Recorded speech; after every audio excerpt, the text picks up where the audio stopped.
जय गुरु जी संगत जी। आज मैं सुमित एवं छवि जेठरा जी का सत्संग आपके साथ शेयर करना चाहूंगी। तो चलिए सुनते हैं उनका सत्संग। मैं पूर्ण रूप से निराश हो गया था। जीवन व्यर्थ हो रहा था। प्रभु पर मेरी आस्था नहीं रही थी। मुझे लगता था कि ईश्वर नहीं है। मैंने मंदिरों में जाना और प्रार्थना करना बंद कर दिया था। जीवन बोझ लगता था। कई बार मैं सोचता था कि भगवान ने मुझे पैदा ही क्यों किया। मुझे कष्ट में देखकर क्या वो प्रसन्न होने के लिए? यदि कहीं ईश्वर थे भी तो केवल पीड़ा पहुंचाने के लिए थे। मेरी ऐसी अशुभ सोच होते हुए भी गुरुजी ने मुझे अपनी शरण प्रदान की। उन्होंने दर्शन देकर मुझे कृतार्थ किया। बच्चे की तरह मुझे पाला। मुझे इतना दिया कि मैं उनका धन्यवाद भी नहीं कर सकता। मुझे कभी पता भी नहीं चलेगा कि उन्होंने मेरे लिए कितना किया है। उनके विदित आशीर्वाद तो सागर में बहुत ही हिमशिला के समान है। उनका एक भाग समुद्र तल के ऊपर और 9 भाग नीचे जल में छिपे रहते हैं। और यह सब तब किया जब मैं उसके योग्य भी नहीं था। कभी भी मेरे कहे बिना, कभी भी मुझे यह आभास ना देते हुए कि वह इतना कुछ कर सकते हैं। संगत जी, गुरुजी ने मुझे कैंसर के प्रकोप से भी मुक्त कराया। गुरुजी से मिलने का प्रथम अवसर मुझे मार्च 1998 में प्राप्त हुआ। मैं उस समय 24 साल का था और मेरी न्यूरोब्लास्टम की सर्जरी हो चुकी थी। मेरा जीवन ऑलमोस्ट खत्म था। मेरी माँ की एक कुलीग, जो दोनों डॉक्टर हैं, ने गुरुजी के चमत्कारिक उपचार के बारे में बताया था। स्वाभाविक था, बिना किसी पूर्व अनुभव के मैं थोड़ा हिचकिचा रहा था। उनके निर्देश के अनुसार गुरुजी को मेरी स्थिति से अवगत कराया गया। गुरुजी का उत्तर मात्र कल्याण कीता था। उस समय हमें इन्हीं शक्तिशाली शब्दों के अर्थ का ज्ञान नहीं था। गुरुजी का कहा हमेशा सत्य होता है। ये जानने के लिए मुझे दिव्य वरदान मिला था। समय लगा। मुझे लंगर और प्रसाद मिल रहे थे। ये गुरुजी के उपचार के यंत्र थे। परिणाम सबके देखने योग्य थे। अविश्वसनीय रूप से मेरा स्वास्थ्य ठीक हो रहा था। सर्जरी के 6 महीने बाद मैं सीटी स्कैन के लिए दोबारा डॉक्टर के पास गया। जब स्कैन कराया तो पता लगा कि सर्जरी के 6 महीने बाद स्कैन में देखे गए हर एक तरह के चिन्ह अब नहीं बचे थे। चमत्कार हो चुका था। मेरा शरीर रोग के प्रकोप से मुक्त हो चुका था। कालांतर में मैं बिल्कुल रोग मुक्त हो गया था। आज उसे बीते हुए 1 दशक से ज्यादा हो चुका है।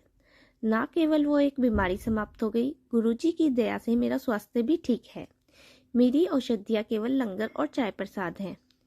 वहीं डॉक्टर जो मेरे कैंसर समाप्त करने के बारे में डाउट कर रहे थे, कहने लगे कि कभी कैंसर था, ऐसा लगता ही नहीं कि कभी कैंसर था, कैसे भूल जाऊं मैं। उनके यह कहने की आवश्यकता नहीं है। मुझे पता है कि गुरुजी ने मुझे नवजीवन प्रदान किया है।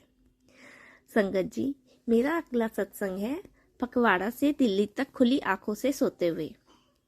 फरवरी 2002 में गुरुजी ने हमें फगवाड़ा में एक विवाह में जाने का निमंत्रण दिया। फगवाड़ा दिल्ली से कई 100 किलोमीटर दूर है।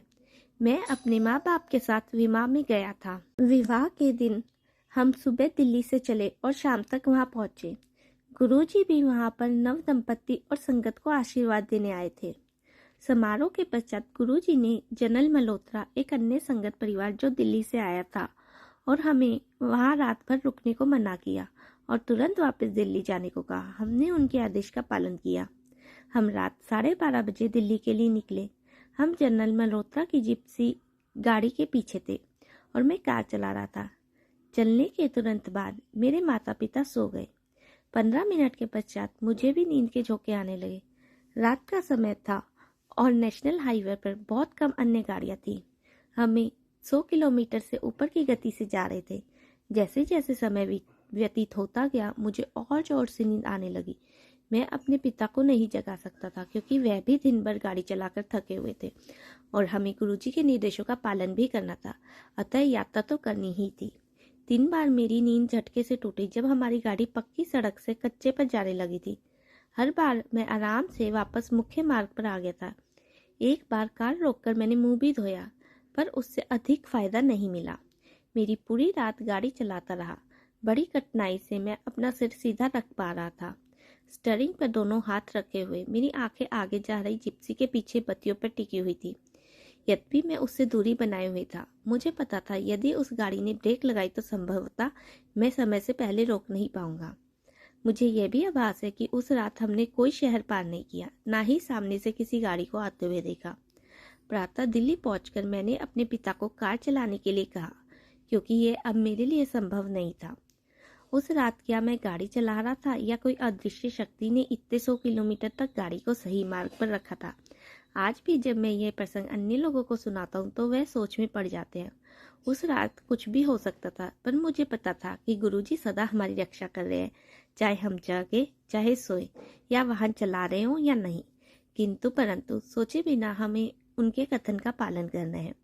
उनकी कृपा होते हुए हमें सफलता अवश्य मिलेगी। यद्यपि ये प्रतीत होता है कि हम कुछ कार्य कर रहे हैं, वास्तव में कार्य गुरुजी कर रहे होते हैं। मैं केवल कह सकता हूँ, धन्यवाद गुरुजी।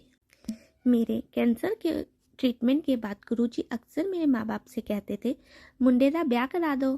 खोज की गई, पर वो सफल नहीं रही। कहीं पे भी बात नहीं बन रही थी। उन्होंने गुरुजी को बताया तो वे बोले, तेनू पंजाबी कुड़ी दिलाऊंगा, क्योंकि हम किसी पंजाबी परिवार को नहीं जानते थे। हमने गुरुजी से पूछा कि क्या विज्ञापन दे दे। मना करते हुए वे बोले, चिंता ना कर, हो जाएगा। हमें गुरुजी का तात्पर्य समझ नहीं आया, क्योंकि मैं किसी सामाजिक समारोह में नहीं जाता था और कार्यालय में मेरे अधिकतर मित्र अन्यत्र चले गए थे। हम सोचते रहते थे कि ये कैसे संभव होगा। मैं अपने ऑफिस की पेंट्री में बहुत कम जाता था। एक दिन जब मैं अपने कुछ कोलीग्स के साथ वहाँ गया था, एक लड़की ने आकर मुझसे मेरे एक दोस्त दीपक का पता पूछा। मैंने उसे बताया कि दीपक कुछ समय पहले ही जॉब छोड़ चुका था। उस लड़की छवि ने अपना MCA का एग्जाम दीपक के निर्देशन में पूरा किया था। अब 1 वर्ष बाद उसे यहीं पर परमानेंट जॉब मिल गया था। शीघ्र ही हम दोनों एक दिशा में चल पड़े। गुरुजी से इस संबंध के बारे में पूछने पर उन्होंने अपना आशीर्वाद दे दिया। क्या यह कहने की आवश्यकता है कि छवि जैसे गुरुजी ने 3 वर्ष पूर्व कहा था, एक पंजाबी परिवार से थी? एक बार मुझे अपने काम में बहुत ज़्यादा समस्याएं आ रही थी, जिसकी वजह से पूरी रात जागते करती थी। मुझे बहुत ज़्यादा ना सोने की बीमारी हो गई थी। उस समय मैं छुट्टी भी नहीं ले सकता था। ये पूरे 1 सप्ताह तक चलता रहा। अगले सप्ताह जब मैं मंडे को सुबह उठा तो मेरे दाएं पैर की एक विचित्र समस्या उत्पन्न हो गई थी। मैं उसे 100 डिग्री से अधिक की मुद्रा में नहीं संभाल पा रहा था। जब भी मैं उसे उठाता था वह बेजान सा गिर जाता था और उसकी नसें खिंच नहीं पा रही थी। पहले तो प्रतीत हुआ कि यह अस्थायी स्थिरता है, पर जब पूरे दिन ऐसा ही रहा तो कोई बड़ी समस्या होने का आसार लगने लगा। मुझे अपने ऑफिस से छुट्टी लेनी पड़ी, क्योंकि मैं ठीक से चल भी नहीं पा रहा था। चलने के लिए मुझे उस टांग को खींचना पड़ रहा था। मैंने छुट्टी के लिए एप्लीकेशन दिया तो वह तुरंत स्वीकार हो गई। पिछले सप्ताह की व्यस्तता को देखते हुए ये असंभव सा लग रहा था। अगले कुछ दिनों में मैंने हॉस्पिटल्स के चक्कर काटे, जहाँ अनेक डॉक्टर्स, न्यूरोलॉजिस्ट के अंदर मेरा एग्जामिनेशन हुआ। यद्यपि सारे परिणाम सामान्य आए, समस्या फिर भी वहीं की वहीं थी। सरप्राइजिंगली ऐसे समय पे मैं स्कूटर और गाड़ी चला पा रहा था। अपनी वाइफ को कुछ किलोमीटर दूर उसके ऑफिस तक छोड़ने के लिए ये मैंने किया भी, क्योंकि जब मेरा पैर 100 डिग्री से कम में होता था तो मेरा उस पर कंट्रोल था, जो कि ब्रेक और स्पीड को मैनेज करने के लिए काफ़ी था। समस्या की गंभीरता और डॉक्टरों के एग्जामिनेशन आदि करवाने के कारण मेरा मन कार्य संबंधी तनाव से हट गया। 3 हफ्ते के बाद मैंने फिर से ऑफिस जाना स्टार्ट किया। अब मैं मानसिक और शारीरिक रूप से स्वस्थ था। वह समस्या कैसे आई और कहाँ चले गई, इसका कुछ पता नहीं चला। समस्या का कभी निदान नहीं हो पाया और उसका कोई उपचार भी नहीं हुआ। इस शारीरिक समस्या से वास्तविक समस्या का अंत हो गया। गुरुजी को ही ज्ञात है कि हमारी समस्या को कब और कैसे अंत करना है। उनके कार्य करते हुए पहेली के सब अंत सही स्थानों पर बैठ जाते हैं। संगत जी, मेरा अगला सत्संग है ईश्वर की गोद में। एक दिन मैं और मेरी वाइफ ऑफिस के लिए जा रहे थे। देर होने के कारण मैं थोड़ी तेज गति से गाड़ी चला रहा था। अचानक ही एक व्यस्त चौराहे पर मेरे स्कूटर के पहिए के नीचे ना जाने क्या आया और मैं स्कूटर से उछलकर सिर के बल जमीन पर जा गिरा। स्पीड तेज होने के कारण मेरे कंधे और सर पर पूरा वजन आया और मैं स्कूटर सहित काफी दूर तक खिसकता चला गया। उठने की स्थिति में आने पर मैं टैक्सी लेकर घर वापस आ गया। केवल मेरे पैर पर कुछ खरोंचे आई थी और मेरे कंधे की हड्डी टूट गई थी। सिवाय इसके मैं ठीक था। इन चोटों को ठीक होने में मात्र 1 सप्ताह का समय लगा। गुरुजी की कृपा और सुरक्षा हमेशा हम पर थी। एक्सीडेंट के एक्सीडेंट ऑफिस से लोगों के लौटने के समय पर एक अति व्यस्त चौराहे पर हुआ था। उस समय वहां पर अन्य कोई गाड़ी नहीं थी। जिस वजह से मैं गिरा था उसमें मेरी गर्दन टूटनी चाहिए थी, जो कि जानलेवा हो सकता था, किंतु मेरे चेहरे पर एक खरोंच तक नहीं थी। जितनी दूर तक स्कूटर मेरे साथ घिसटता रहा, उस बीच में तेजी से आती हुई कोई अन्य गाड़ी टकराती या फिर सड़क पर बने हुए मार्ग विभाजक यानी कि डिवाइडर से मेरा शरीर या सिर टकराता, पर ऐसा कुछ भी नहीं हुआ। अंत में कंधे की टूटी हुई हड्डी 1 हफ्ते में ठीक हो जाना एक बहुत ही चमत्कार कहेंगे। इस घटना के 1 हफ्ते के बाद हमें अपना घर बदलना पड़ा। जब मेरे माँ बाप बाहर थे, मेरी वाइफ और मैंने घर का पूरा भारी सामान हिलाया और मेरे कंधे ने उसका बोझ बहुत ही आराम से उठा लिया। गुरुजी की सुरक्षा अब भी अचंभित कर देती है। इससे पहले कि हमें विपत्ति का आभास हो, गुरुजी उसे सुरक्षा का प्रबंध कर देते हैं। या तो समस्या की गंभीरता कम हो जाती है, अथवा उस समस्या का हमें कभी आभास ही नहीं हो पाता। अगला सत्संग है मेरा असीमित सुरक्षा और पुनः बचाव। एक दिन मेरी पत्नी और मैं घर से ऑफिस के लिए निकले। हर बार की तरह मैं जल्दी में था। खुली और खाली सड़क होने के कारण तेजी से गाड़ी चला रहा था और रास्ता बिल्कुल सीधा था। उस पर कोई यातायात ना के बराबर था। अचानक मेरे आगे स्कूटर सवार ने किसी से बात करने के लिए बीच सड़क में अपना स्कूटर रोक दिया। उसको पता नहीं था उसके पीछे गाड़ी आ रही है। मैंने ब्रेक लगाया, कार फिसली और स्कूटर में जा लगी। वह व्यक्ति स्कूटर से उछलकर हमारी कार के सामने वाले शीशे पर आ गिरा। किनारे पर लाकर उसे घास पर लेटाया गया। उसे कमर में चोट आई थी और वह ठीक से बैठ भी नहीं पा रहा था। भ्रम रूप से केवल उसके सर पर एक छोटा सा घाव लगा था। हम उसे निकट के हॉस्पिटल में ले गए, जहां उसके एक्सरे व अन्य एग्जामिनेशन किए गए। मैं गुरुजी से उसको स्वस्थ रखने की विनती कर रहा था, क्योंकि उसे गंभीर चोट आने पर बहुत ही डिफिकल्ट रिजल्ट हो सकते थे। मेरी प्रार्थना का उत्तर परिणामों के साथ आया। डॉक्टर्स ने कहा उसे कोई भी सीरियस चोट नहीं लगी थी, परंतु इस एक्सीडेंट के सदमे से बाहर निकलने के लिए उसे कुछ विश्राम की आवश्यकता थी। उस दिन उसे हॉस्पिटल में छोड़ दिया गया। एक बार पुनः मुझे बचाने के लिए गुरुजी को हार्दिक धन्यवाद देते हुए मैं भी वहां से निकल गया। अब संगत जी, मेरी वाइफ छवि अपना सत्संग शेयर करेंगी। वो कहती हैं, मार्च 2005 में अपनी जॉब से वो खुश नहीं थी। पिछले 2 सालों से वो नौकरी ढूंढ रही थी। बिना कारण देर तक कार्य, बुरा वातावरण और प्रशंसा की कमी वहाँ का परंपरा बन गए थे। एक थर्सडे को तंग आकर मैंने छुट्टी कर ली। मैंने गुरुजी से नई जॉब के लिए विनती की। अचानक शाम को मैंने इंटरनेट पर जॉब्स ढूंढने का मन बनाया और हम सुमित के ऑफिस चले गए। उस समय मुझे गुरुजी के पास होने का आभास हुआ। ऑफिस जाते हुए रास्ते में मेरी एक सहेली का फ़ोन आया कि नोएडा में उसके ऑफिस में कुछ वैकेंसी है।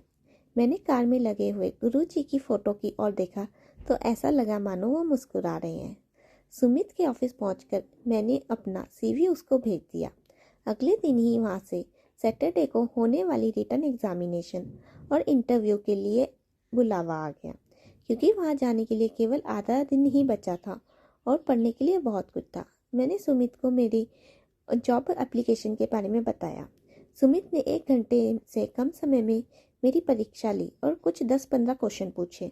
उसके बाद जब मैंने उससे पूछा कि क्या मैं इंटरव्यू के लिए तैयार हूँ, तो उन्होंने कहा हाँ। मुझे लगा जैसे ये वाणी उनकी ना होकर गुरुजी की है। वहाँ पर रिटन एग्ज़ाम में और भी कैंडिडेट्स आए थे और इंटरव्यू के लिए बुलाए जाने पर मुझे भी जाना था। रिटन टेस्ट के टाइम पर मेरे कंप्यूटर स्क्रीन पर शिवजी की फ़ोटो थी। मैंने उसे गुरुजी का आशीर्वाद माना और सरलता से उसमें पास हो गई। इंटरव्यू में मेरे विषय से संबंधित क्वेश्चन पूछे जाने थे। आश्चर्य की बात थी कि मेरे उन्हीं 10-15 में से 4-5 क्वेश्चन पूछे गए जो सुमित ने मुझसे पिछली रात पूछे थे, जबकि अन्य कैंडिडेट्स के इंटरव्यू में 1-1 घंटा चला। मुझे 15 मिनट में नौकरी मिली। न केवल यह, मेरा वेतन भी दुगना कर दिया गया। वहाँ का एटमॉस्फेयर भी बहुत ही अच्छा था। इस पूरे समय में सुमित बाहर मेरा वेट कर रहे थे। मेरे बाहर आते ही उन्होंने पूछा, क्या मुझे ज्वाइनिंग लेटर मिल गया या मंडे को देंगे? मुझे थोड़ा अचंभा हुआ और मैंने सुमित को पूरी बात बताई। नास्तिक के लिए यह भले ही संयोग की घटना हो, किंतु मुझे पता है कि गुरुजी की मेहर के कारण ही मुझे 48 घंटों में नई नौकरी मिली। न केवल मैं पिछली नौकरी की घुटन से निकल पाई, मुझे ऐसी नौकरी मिली जो हर दृष्टि से पिछली नौकरी से कई अधिक अच्छी थी। शादी के 2 साल बाद हमने परिवार को बढ़ाने की बात सोची। जब हमें सफलता नहीं मिली तो हमने डॉक्टर्स की हेल्प ली। पहली बैड न्यूज़ ये थी कि कुछ तो प्रॉब्लम थी। डॉक्टर्स की ट्रीटमेंट के बाद भी आयुर्वेदिक औषधि सेवन और अनेक एग्जामिनेशन के बाद दुखद परिणाम सामने आए। मेरी प्रॉब्लम के कारण मैं कंसीव करने की चांसेस सिर्फ 25% थे। मेरे हस्बैंड के रिजल्ट्स भी अच्छे नहीं थे। हमें बताया गया कि न केवल सामान्य अथवा किसी भी कृत्रिम ढंग से, भले ही सबसे अच्छी क्यों ना हो, हमें संतान नहीं हो सकती। परंतु अभी सब कुछ खत्म नहीं हुआ था। 2006 में नए साल की शाम को गुरुजी से आगे लेते समय गुरुजी ने प्रसाद देते हुए मुझे कहा, जा तेनू दवाई दी। 13 फरवरी मेरे जन्मदिन के अवसर पर एग्जामिनेशन के रिजल्ट के रूप में मुझे गुड न्यूज़ मिली। 26 फरवरी 2006 शिवरात्रि के दिन मुझे ब्लीडिंग हो गई। सुमित ने गुरुजी की फोटो मेरे किनारे रखा, जिससे मुझे कुछ शांति मिली और मैं 1 घंटे के लिए सो गई। शाम को मेरे देवर हितेश ने बड़ी मंदिर से फ़ोन पर कहा कि मेरा नाम आरती में है और हमारा वहाँ पर समय पर पहुँचना आवश्यक है। ये सुनकर मेरी आंखों में आंसू आ गए। गुरुजी अपनी संगत के प्रत्येक भक्त का कितना ध्यान रखते हैं। यद्यपि मेरे डॉक्टर्स ने पूर्ण विश्राम करने के लिए कहा था, यहाँ तक कि वॉशरूम तक जाने के लिए भी मना थी और मैं पूरे दिन पेन में रही थी। इस एक फ़ोन से मेरे पूरी बॉडी में एक एनर्जी आई और हम तैयार होकर ठीक आरती से शुरू होने से पहले बड़े मंदिर पहुंच गए। डॉक्टर्स के पूर्ण विश्राम की अवधि में अपने आसपास आने के लिए भी मना किया था, क्योंकि यह हानिकारक हो सकता था। हम 2 दिन के बाद उनके पास गए। मेरे एग्जामिनेशन करने के बाद डॉक्टर का होश उड़ गए। उन्होंने कहा कि मेरे को बहुत भयंकर ब्लीडिंग और गर्भनाल अलग हो गई थी, किंतु दोनों शिशु सही थे। यह गुरुजी का ही चमत्कार था। हमने उसे यह नहीं बताया कि उस दिन बड़े मंदिर जाने और आने के लिए मैंने 80 किलोमीटर्स का ट्रैवल किया था। इस घटना के बाद मुझे बहुत ज़्यादा दवाई दी गई, जिन्हें खाकर मैं जीती रही और जिनके कारण मेरा जी मचलता था। मैं ऐसी औषधि नहीं ले पाती थी और हर बार उसे खाते हुए गुरुजी से विनती करती थी। शीघ्र ही अधिक औषधियों के कारण मुझे पीलिया रोग हो गया। चिकित्सा को अब औषधियाँ बंद करनी पड़ी। गुरुजी, एक बार फिर आपका हार्दिक धन्यवाद। इतना ही नहीं, एक दिन गुरुजी के ही प्रभाव से हम मंदिर में देर तक रुके। लंगर के बाद हमें देसी घी युक्त काढ़ा प्रसाद मिला। यद्यपि अभी पीलिया रोग से ठीक नहीं हुई थी, मैंने पूरी श्रद्धा के साथ वह ग्रहण किया और गुरुजी की कृपा से मुझे कोई परेशानी नहीं हुई।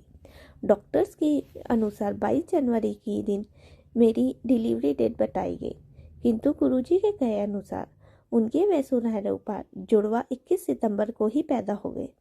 डॉक्टर से निकलकर हम उन्हें गुरुजी के आशीर्वाद के लिए एम्पायर स्टेट ले गए। उन्होंने प्रेम से मुस्कुराकर संगत से कहा, कदी वेख्या है कैंसर वालों नू बच्चा होते हुए? ਇੱਥੇ तो 2-2 दिते, ये शिव दे बच्चे हैं। उनको अर्जुन और गौरी नाम देकर गौरवान्वित किया गया। गुरुजी, हमें पता है कि जो कुछ आपने हमारे लिए किया है उसके लिए हम कभी पूर्ण रूप से आपका धन्यवाद भी नहीं कर सकते हैं। आपके आशीर्वाद के इतने अवसर हुए हैं कि उनको सबको लिखना संभव नहीं है। यहाँ पर केवल कुछ विशेष स्मरण लिखे हैं। गुरुजी, हम आपके आभारी हैं। वह अपना आशीर्वाद, सुरक्षा और मार्गदर्शन के लिए सदा हमारे साथ है। जय गुरुजी, शुक्राना गुरुजी, अनंतम शुक्राना मेरे साहिबा।